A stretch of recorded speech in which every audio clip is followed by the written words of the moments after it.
Linearly dependent or independent vectors. Part 3. Determine whether the following sets of vector in polynomial space is linearly dependent or independent.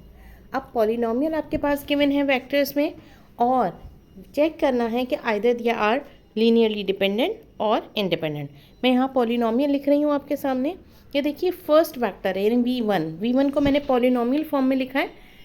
Highest power यहाँ पर x square है.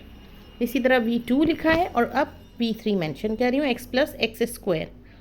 यहाँ पर constant number missing है v3 में. Formula वही है k1 v1 plus k2 into v2 plus k3 into v3 is equals to 0.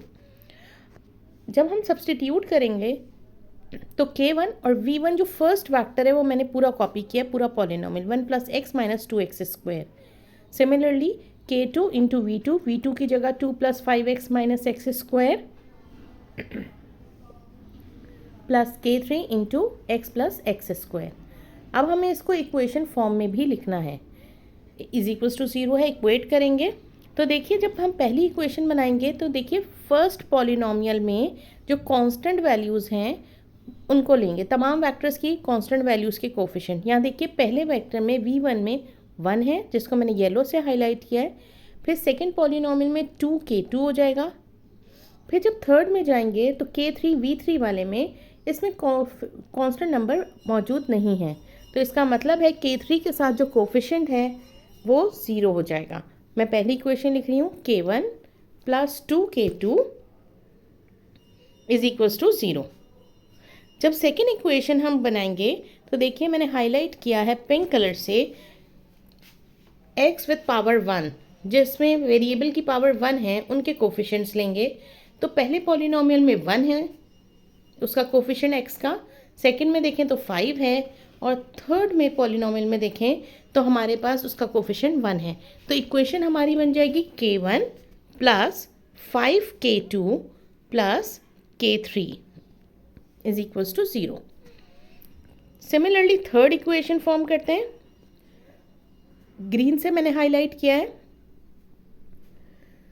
X square के कोफिशिएंट चेक करेंगे तीनों वैक्टर्स जो पॉलिनोमियल फॉर्म में गिवन है. पहले में -2 है, दूसरे में -1 है और थर्ड में v3 में देखिए +1 है.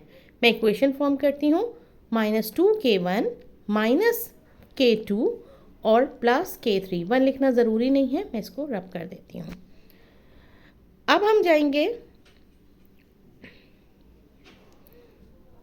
और इसको जो हमने यहाँ पर इक्वेशंस फॉर्म की थी उसे मैट्रिक्स फॉर्म में लिखते हैं. 1 2 0 और 0 सबके कोफिशिएंट जो हमने इक्वेशन लिखी थी वो हमने यहाँ पर कॉपी कर दिए. मैं इसको रो इक्विवेलेंट फॉर्म में ट्रांसफॉर्म करूँगी. पहला वाला 1 ऑलरेडी है, सेकेंड वाले को मैं 0 बना लेती हूँ. तो r2 माइनस r1 होगा इसका फॉर्मूला और r2 माइनस r1 के लिए फर्स्ट रो मैंने कॉपी कर दिया है, सेकेंड को मैं लिख रही हूँ यहाँ पर r2 माइनस r1 और मैं इसको कैलकुलेट करके लिख देती हूँ 0 3 और 1. ठीक है. अब -2 को भी 0 बनाना है तो I can write r3 plus 2r1. इसके आंसर्स लिख देती हूँ. और उसके बाद देखिए नेक्स्ट मुझे क्या करना चाहिए. 3 को मुझे मैं हाईलाइट कर देती हूँ यहाँ पर. 3 को मुझे 1 बनाना चाहिए और जब मैं 3 को 1 बनाऊँगी तो डिवाइड बाय 3 कर देती हूँ. 1 2 0 0 और 0 1 1 बाय 3 0. और सिमिलरली अब मुझे लास्ट रो अभी मैं ऐसी कॉपी कर देती हूँ, मगर अब जो मेरा काम है वो यही है कि 3 को मुझे 0 बनाना है लास्ट रो के. और ये मैंने फॉर्मूला लिख दिया r3 माइनस 3r2. इसकी कैलकुलेशन में लिख देती हूँ. अब ये देखिए जो लास्ट रो है वो मेरे पास आ गई है 0. लास्ट रो आ गई है मेरे पास 0 रो हो गई है. इसमें कोई मेरे पास वेरिएबल जो है वो मौजूद नहीं है. तो ये जो 0 रो हो गई इसका मतलब है कि मेरे पास जो वेक्टर्स गिवन है वो लीनियरली डिपेंडेंट है.